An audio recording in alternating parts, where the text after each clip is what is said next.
everybody. My name is Elizabeth Mulligan, and I'm a registered dietitian from Edelman, here on behalf of Ajinomoto.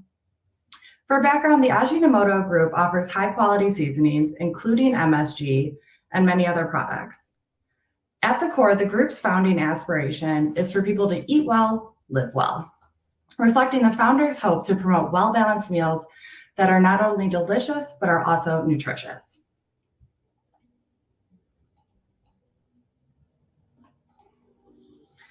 So, as we all know, the pandemic has expanded the role of retail RDs.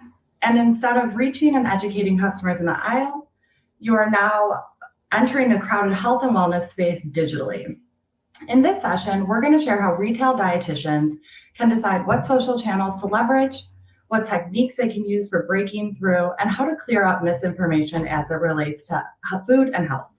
You can see on the screen here what the learning objectives are. And so before I turn it over to our lovely speakers, please know that we will address as many questions as we can during this session. Throughout the conversation today, please feel free to drop them in the chat and we'll tackle them at the end. Please now join me in welcoming our speakers, Erin, Seidl, and Huynh.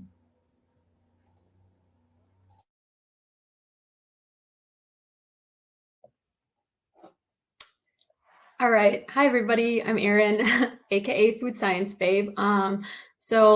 These are effective ways to handle nutrition misinformation on social media. So we'll just be going through some ways to help potentially pick, a social media place to combat misinformation and sort of the best ways I have found to do that on my pages.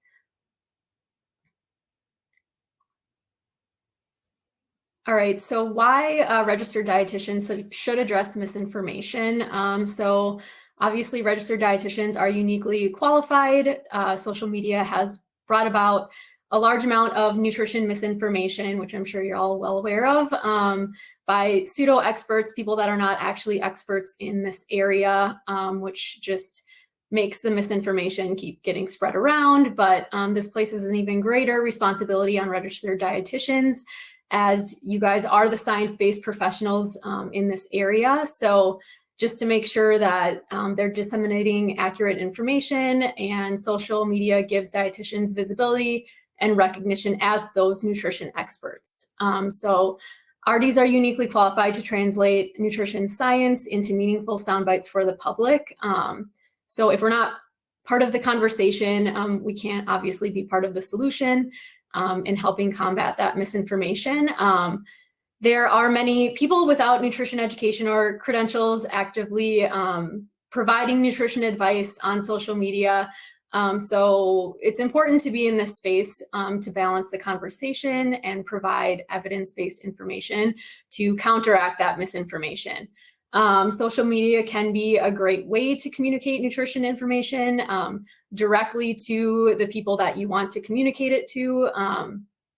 It's powerful because it primarily used to be controlled by the media, and it was difficult to, you can have a large audience now communicating directly to people. So social media can also help dietitians connect with other influencers and expand their professional networks. In turn, this can strengthen the profession as a whole and build the reputations of registered dietitians as food and nutrition experts.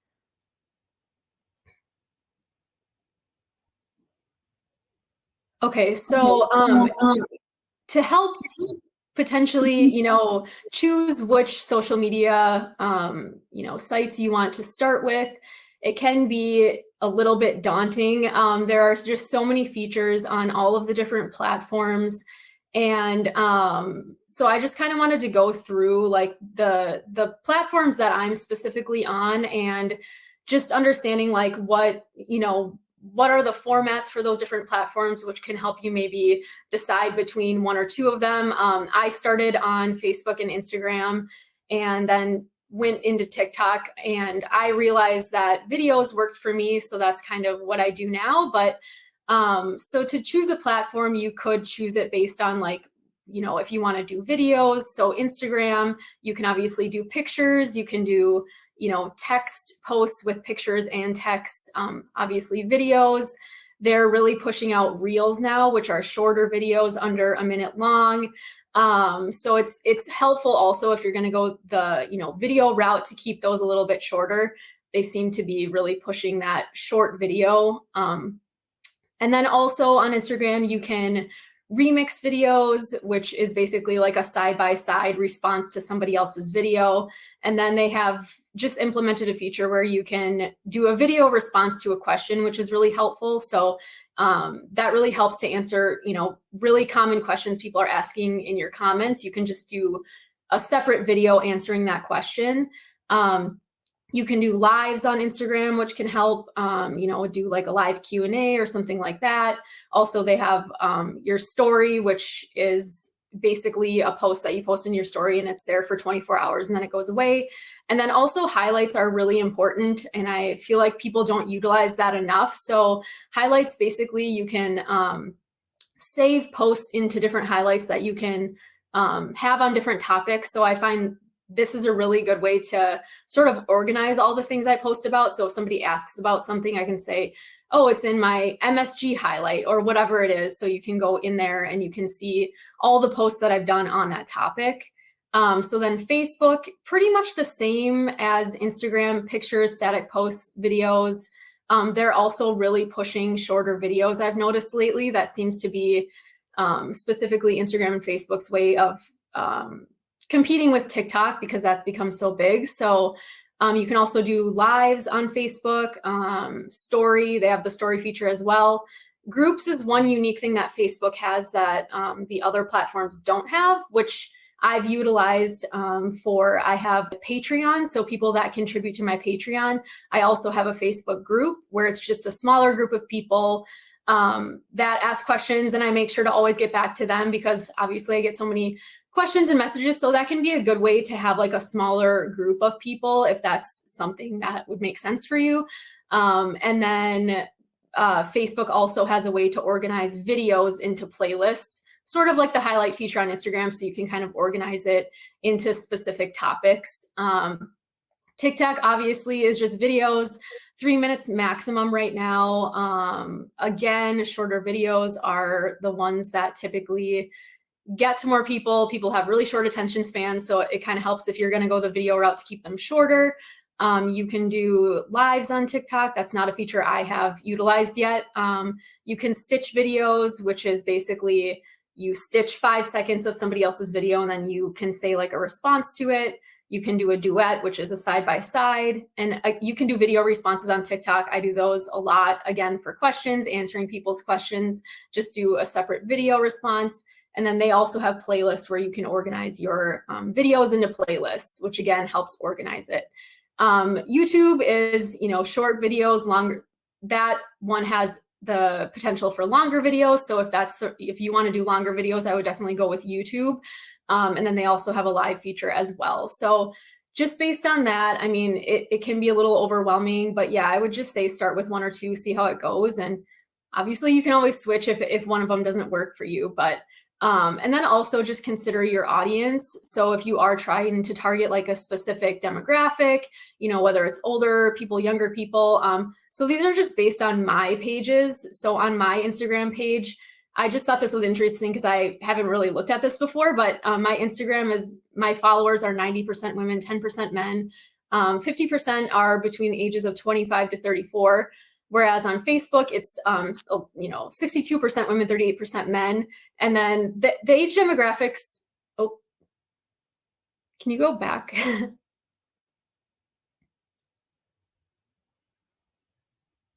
I would say the age demographics on Instagram and Facebook are pretty similar. And then TikTok, you're going to have younger people. So if you're trying to target younger people, I would say go with TikTok. You can see 47% are between the ages of 10 to 29. So that might be helpful information for you to pick a social media platform as well.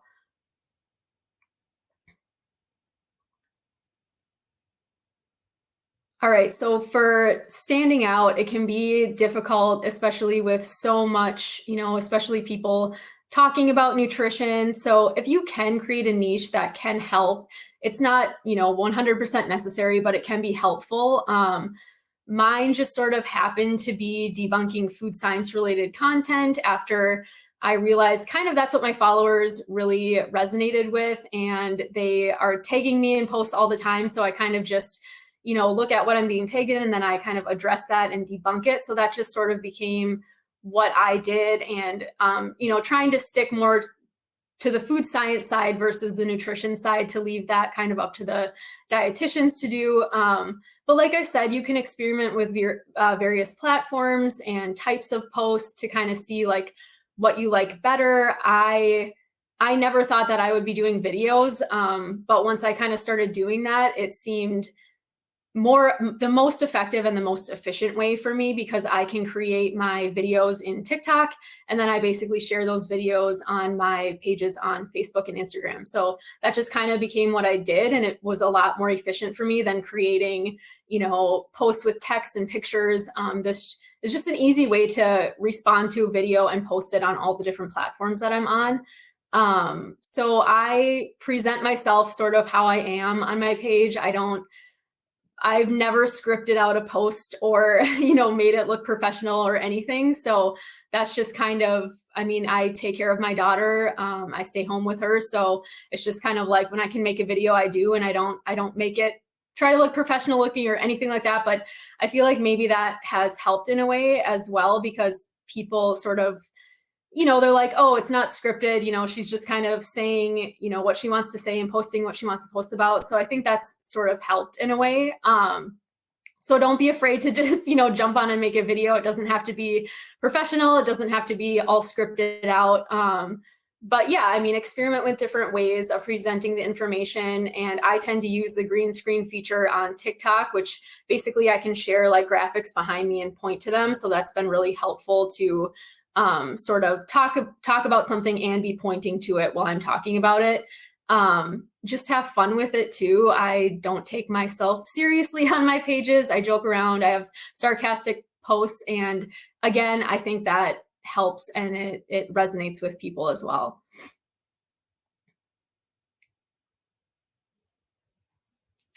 So another thing that I have found has been really helpful is to not only just, post consistently, but to also engage with followers. I spend quite a bit of time responding to comments and answering questions.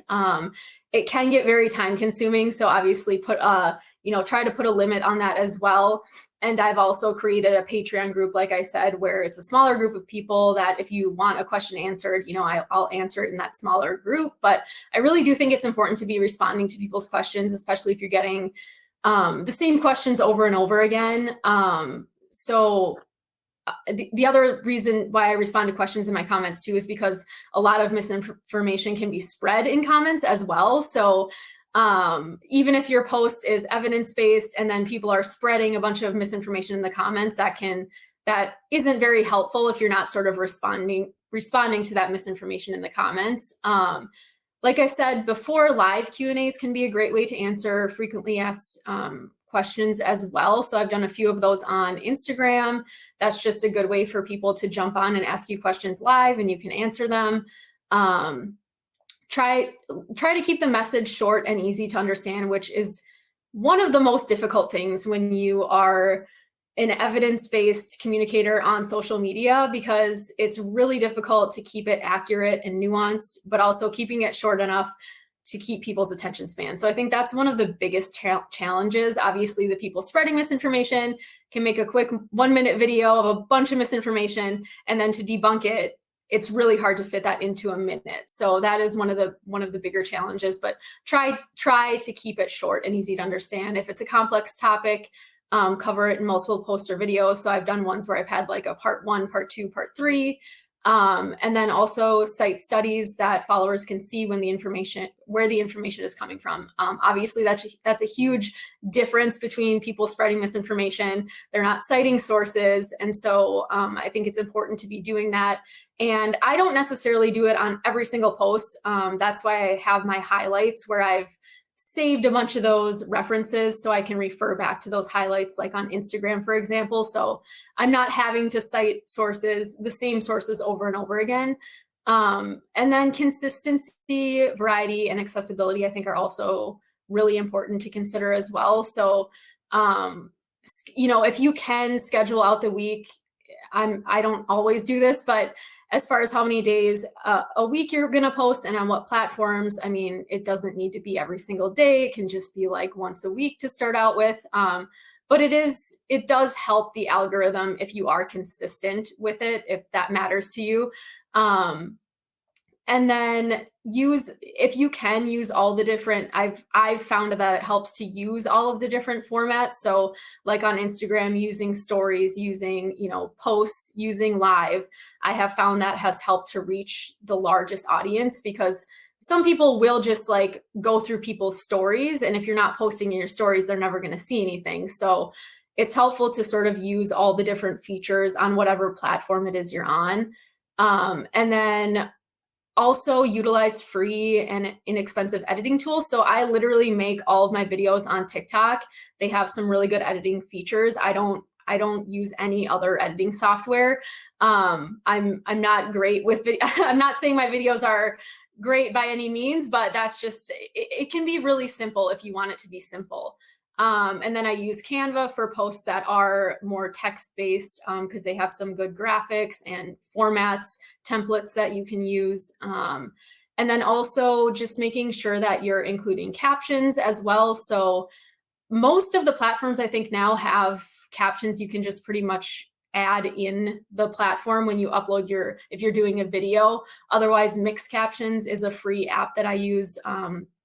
I used that before TikTok had captions available. So that's important to make it accessible.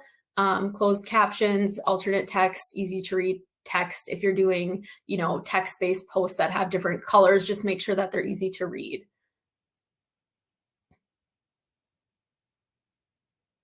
All right, so this is just sort of an example of how I covered a topic that is controversial, I guess you could say, even though it really shouldn't be. There's a lot of very strong opinions. It's a complex topic. So what I did was, the topic was MSG, and I get a lot of questions about it. I've posted about it a lot, and it was just a lot to cover in, a 1 to 3 minute video on TikTok. So I ended up sort of breaking it down into different topics. Also relating it to more familiar topics can be helpful. So for the first post that I did about MSG, I just sort of explained what it is. A lot of people have just been told, MSG is bad. If you see it on a label, don't eat it. Like, they don't even really know what it is. So I think it's helpful to explain. I explained what it was and addressed the most common misconceptions that I had heard about.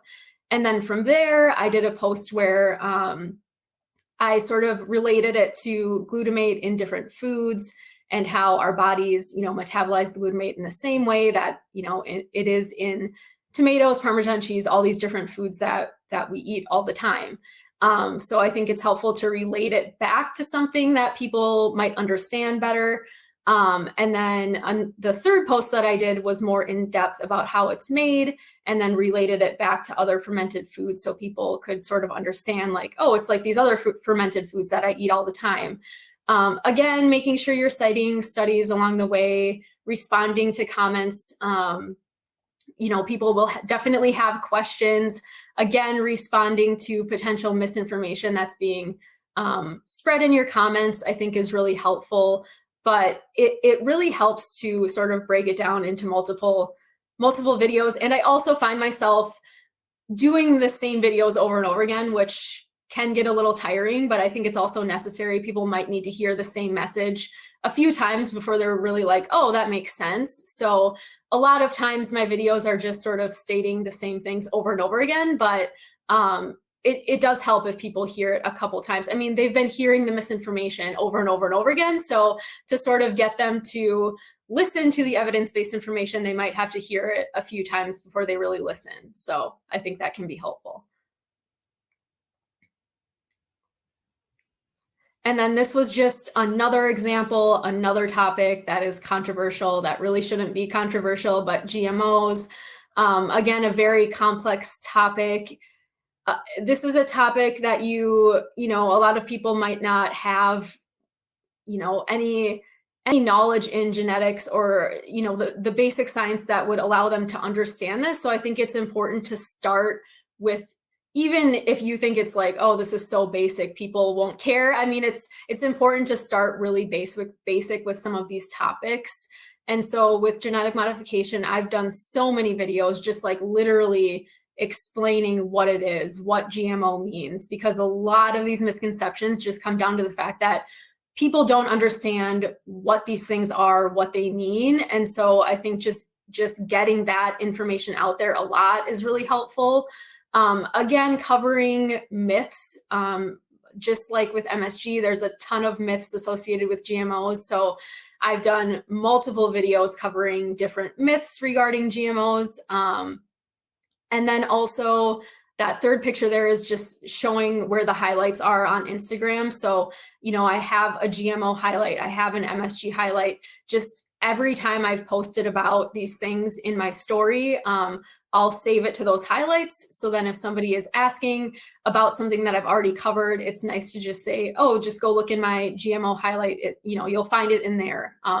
So yeah, just keeping it basic, I think is helpful, splitting it into multiple posts, and then, you know, getting into more of the complex stuff within a post, or also just answering people's questions in the comments. I think people read through the comments, especially if you are somebody that is responding a lot in comments. So that can be a helpful way to sort of answer some of those more complex questions as well. So just some additional helpful tips that I have found to be helpful with my pages is, like I've said before, don't be afraid to experiment with different platforms and formats before choosing what you want to concentrate on. If you start doing a platform and it's like, oh, this doesn't really work for me, you know, try something else. I've found it's helpful also to use personal stories. You know, I talk a lot about how some of this misinformation in the past are topics that I used to believe. And I think it's helpful for people to know where you're coming from and sort of how you arrived at where you are, why you're clearing up this misinformation, like why it's important to you. A mix of different types of content can be more engaging. So correcting misinformation is just one thing, you know, sharing recipes, doing experiments, sharing personal stories, fun facts about food. So I try to also do that too. So it's not just 100% debunking. So I think it's helpful to, you know, kind of mix it up, do a bunch of different types of videos. This is an important one. Don't be afraid to block people or restrict people. Social media can be an interesting place, and sometimes that is necessary, and don't be afraid if you have to do that. Another thing that I have found really helpful is to engage with other science communicators, tag them in your posts. So they'll share your posts in their stories, and vice versa. I get tagged in posts from other science communicators, and you know, we share each other's stuff all the time, which can really help get the evidence-based information out there. We even did a thing for a while where we created a hashtag that was Sci Community Thursday, and it wasn't even food, it was like cosmetic chemists as well got in on it, but we basically would choose a topic and we would all post about that same topic. So we went through some of, like, you know, the logical fallacies and just sort of, you know, making it so we were all posting on one specific thing one day of the week, and then we use that hashtag. So it sort of helped amplify that message versus if just one of us were to be posting about it. So that's another way that you can utilize other evidence-based, you know, communicators on social media. And then the last point, which I think is very important as well, take breaks from social media if you need to. It can be overwhelming. And that's probably advice that I need to take myself as well, but it can be very overwhelming. So don't be afraid to take breaks, and it'll still be there when you come back.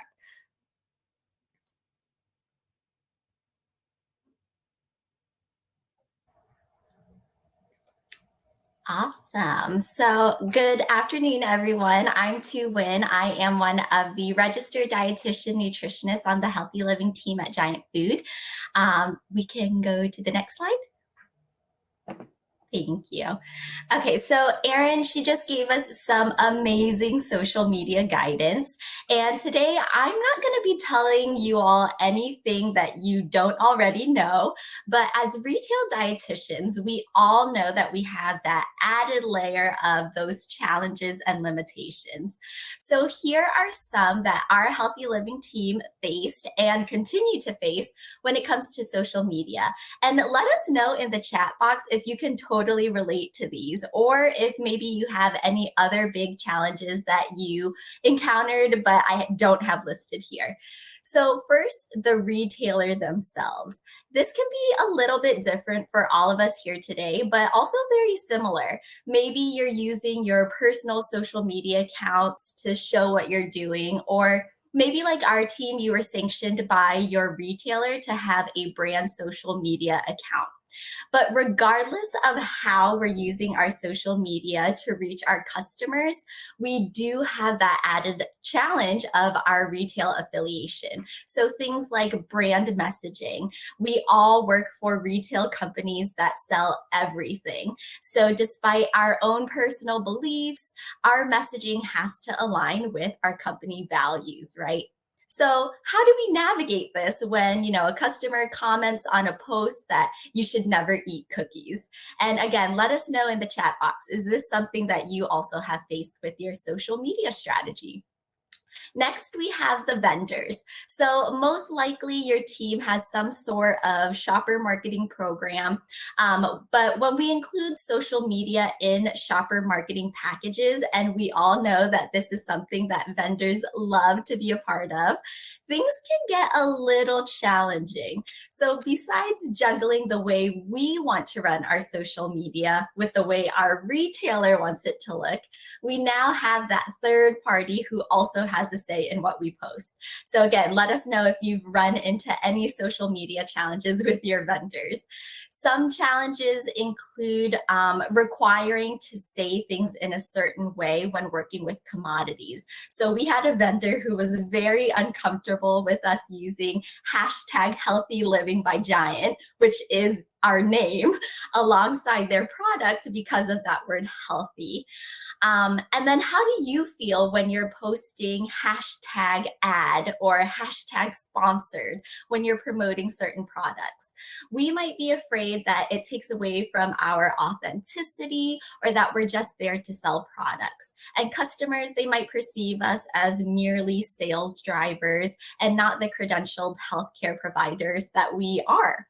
And so that brings me to the last and possibly the biggest challenge, and that's the customers. So Erin, she is evidence of all the misinformation that needs clearing up out there. And we know that retail social media is no different. So what do we do when the people providing that misinformation are our customers?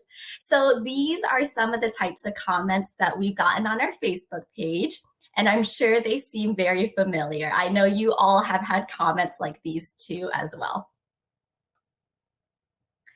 So actually, let us know, what is the craziest comment or misinformation that your customers have shared on your retail channels? And seriously, let us know, because I'm sure we all need a little bit of a chuckle right now. And let's be honest, those comments can be pretty entertaining. So we know that the challenge of retail social media is that we can't continue to engage with customers in these situations, regardless if they're wrong. So comments like the ones I showed before, they really make me want to food science babe them. And don't get me wrong, in consultations, we definitely straighten out that misinformation. But when we're on a public and front-facing platform, we have to be more cautious.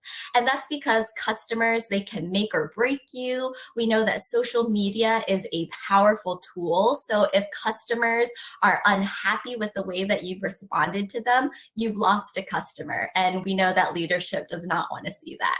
So as much as we do want to food science babe them, we usually stick to that more generic, what works for you doesn't work for everyone. Contact us for a consultation kind of response. And like Erin said before, don't be afraid to restrict people. And I know this does sound a bit contradicting to what I just said, but we have to remember that this is our page, right? It's not theirs. And as much as we want to please everyone, someone who is being aggressive or confrontational can and should be blocked. Okay, so what are the solutions to these challenges? Like I mentioned before, none of this is news to you. This is probably 99% of all of our approach.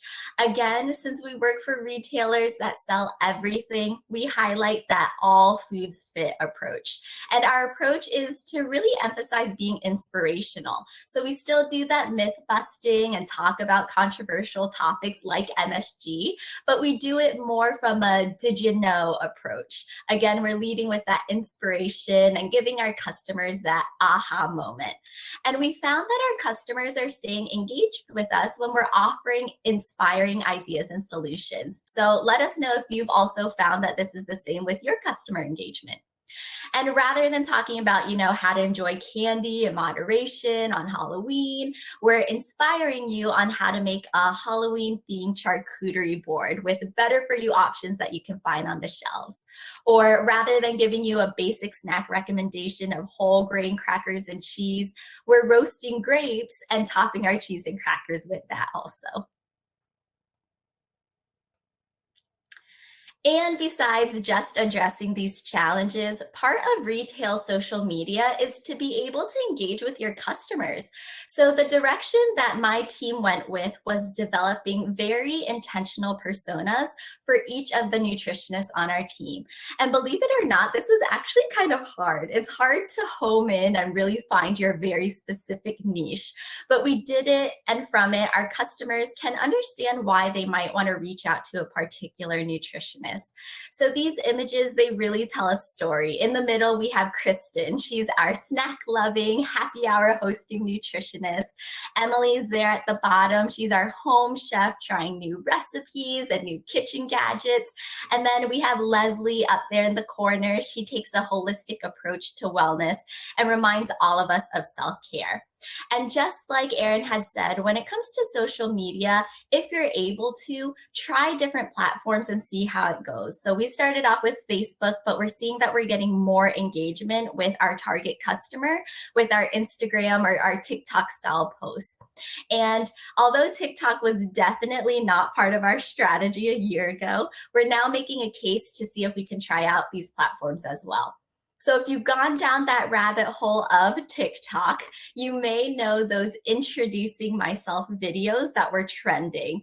So we thought this could be a good way to tell customers who we are as individuals. So I'll show you what I'm talking about. Let me introduce you to myself, to Josefina, and to Angela.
So remember, this is really just what works for us, right? Like we tell our customers every day, what works for someone else might not work for you. So connect with each other, with other retail RDs from other companies to gather those best practices and use what works for you. So let us know, what challenges do you encounter?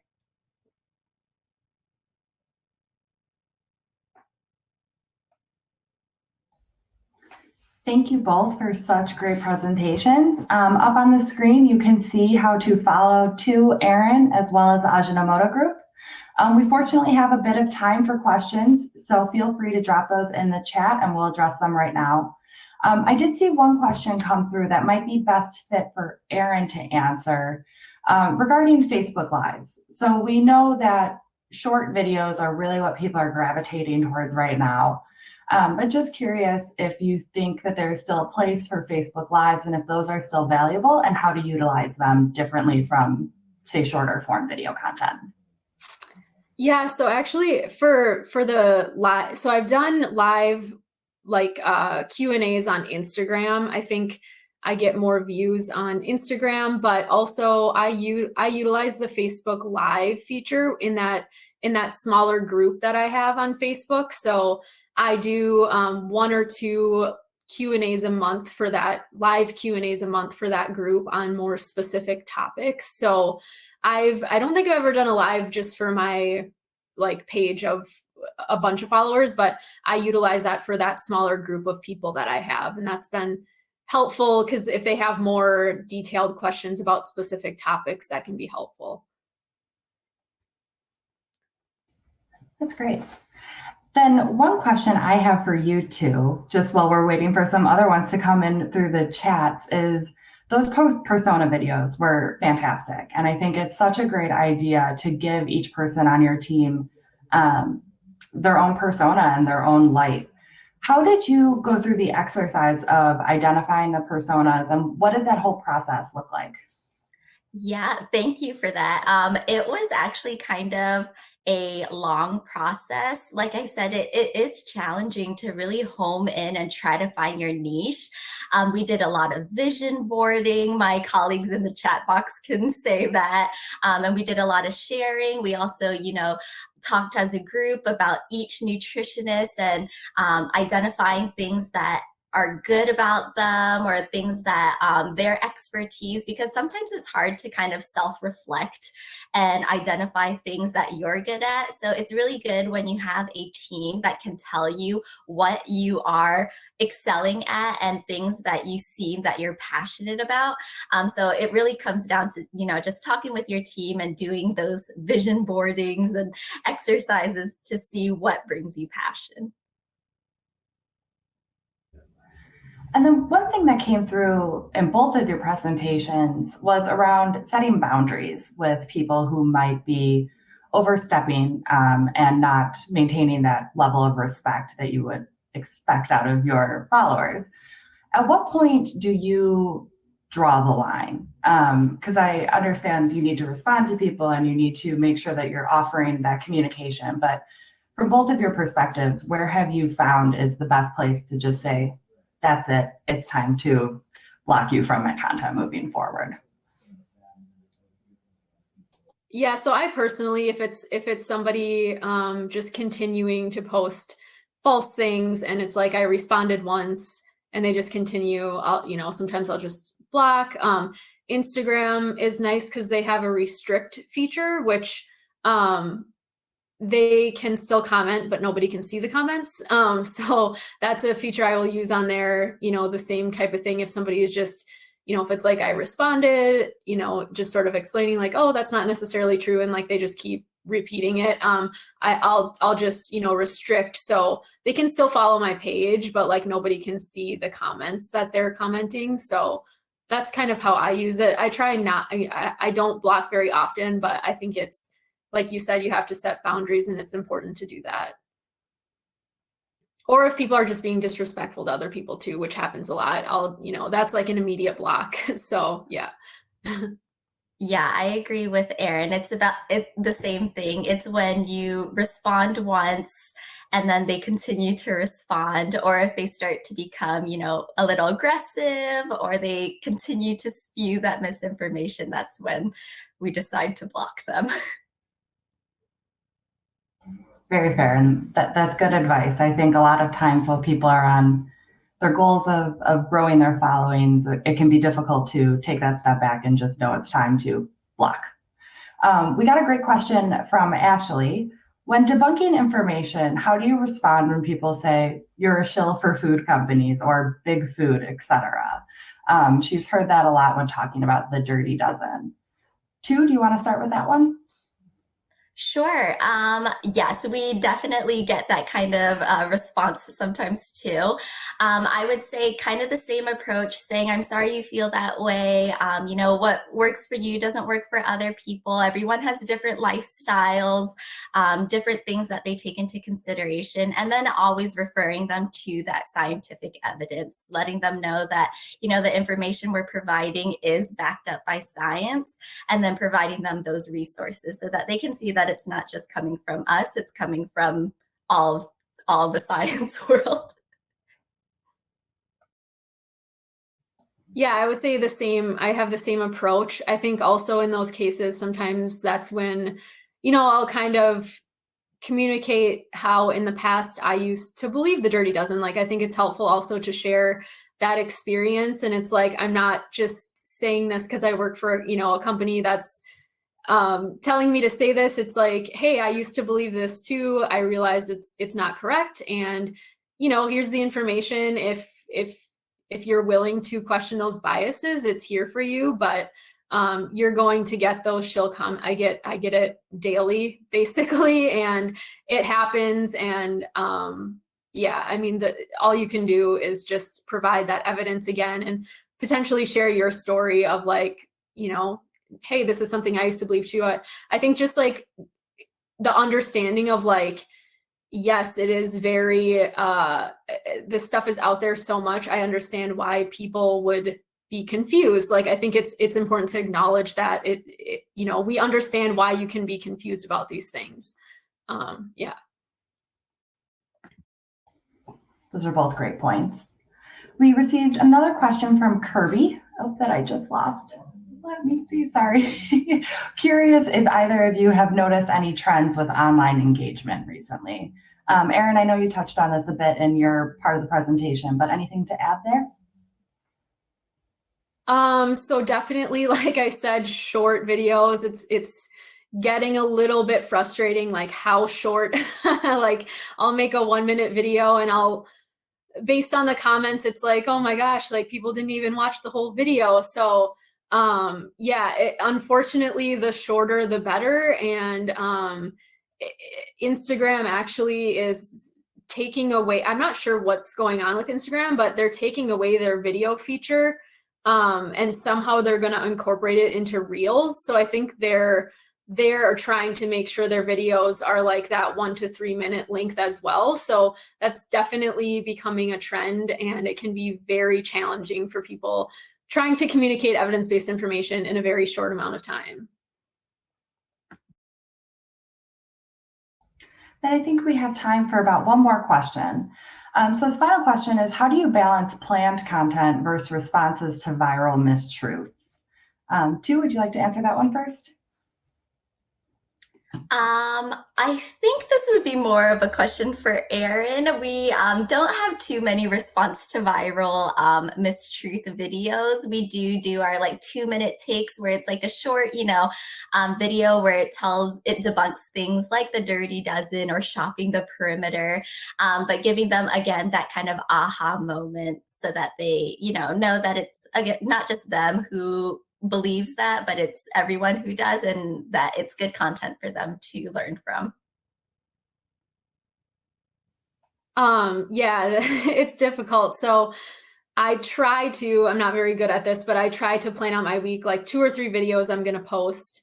There are some weeks where I don't even get to those videos because I'm just like, there's new videos that I want to debunk. And so I just do that instead. So It just depends. And like, I obviously have the flexibility to just sort of like post about whatever I want. So I can do that. I realize that might not be the situation, you know, in everyone's case, but yeah, there are definitely weeks where it's like, I have planned out what videos I'm going to post and I just do a bunch of different ones because there's people tagging me, like there's a viral video and I'm like, okay, I need to do this now. Otherwise it's not going to be relevant, like even a week from now. That's the other frustrating thing about social media too, is like, if you don't respond to it right away, even like a couple days later, it's like already nobody cares anymore. And so that can be really frustrating if you are somebody that likes to plan, because some things do just sort of come up last minute and it's like, oh man, I really want to debunk this. So that happens quite a bit for me. Well, I want to thank everybody for taking the time this afternoon with us, and thank Tu and Erin for presenting on our behalf. That is all the time we have for right now, but we look forward to seeing everybody at the Expo booth the rest of this week. And in the meantime, please visit www.nomsg.com to learn more. See you later.